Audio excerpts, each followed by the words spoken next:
چې زه چې کمی خبرې کوم اول به ځان ته اورم بیا به تاسو ته اورم. زما استاد فقیه العصر مفتی رشید احمد رحمه الله تعالی هغه به چې زه کله بیان کوم د بیان نه مخکې خپل نفس مخ ته کینوم، زه خپل نفس ته وایم چې دا ټولې خبر زه تا ته کوم. نو په دې مجلس کې چې الله زمانه څه خبر یال ته دې اول مخاطب به زه یم ځان ته. عبدالرحمن بابا وای نوم دستا او د بلخ لم ځان ته وایم. عبدالرحمن بابا خو ډېر غټ بزرګ تر شوی. وای نوم دستا او د بلخ لم ځان ته وایم، خفه نشې که مې نوم واخیستو ستا. نوم خو ستاسو اخلم خو خبره ځان ته کوم. من خلق عبدالرحمن بابا یو عام شاعر گنو چې عام یو شاعر و. هغه شاعر صرف نو، هغه د زمانې یو لوی ولی تیر شو او یو لوی ولی لوی ملک.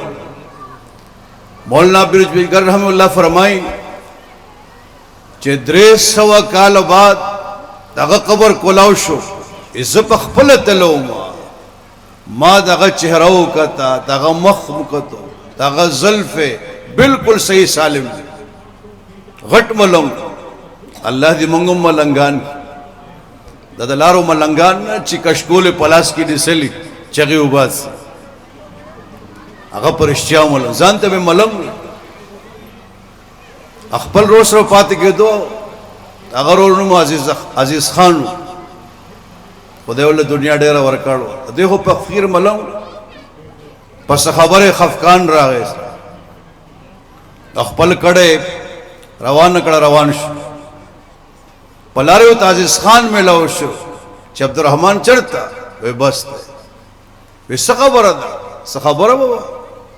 نو دو ته په جواب کې و شعر وې نشد خانانو غریبانو سره کلی، نشد خانانو غریبانو سره کلی، چرته عزیز خان چرته ملنګ عبدالرحمن. عبدالرحمن بابا ډېر لوی سره هغه وای نوم دستا او د بلخ لم ځان ته وایم، نوم دستا او د بلخ لم ځان ته وایم، خفه نشې که مې نوم واخیستو ستا. مونږ ټول له پکار ده تبلیغیانو له او مولیانو له چې مونږ کله خبرې کوو لومبې ځان ته دا خبرې پکار دي. مونږ کې هر سړی محتاج دی که نه؟ ځکه دا خبرې کوم ټول نه زیات محتاج زه یم چې زه په دې باندې عمل وکړم. یو عجیبه خبره وکړم، کم سړی چې وینا کوي د دین دعوت خلکو طرف تبلیغی دی مولا دی بل ته نصیحت کوي، یاد ساتئ که د هغه نیت صفای په زړه کې درد دی نو دې نصیحت ټول مخکې فایده به ده ته رسوي. مولانا اشرف علی تانوی رحم الله لیکي و یو جماعت نه بار به یو سړی ریډې لګوله، ریډې فروټ به خرڅول چې د مانځه ټیم به شو نو اواز به لګول، په خپله به مونځ نه کولو اواز به لګول.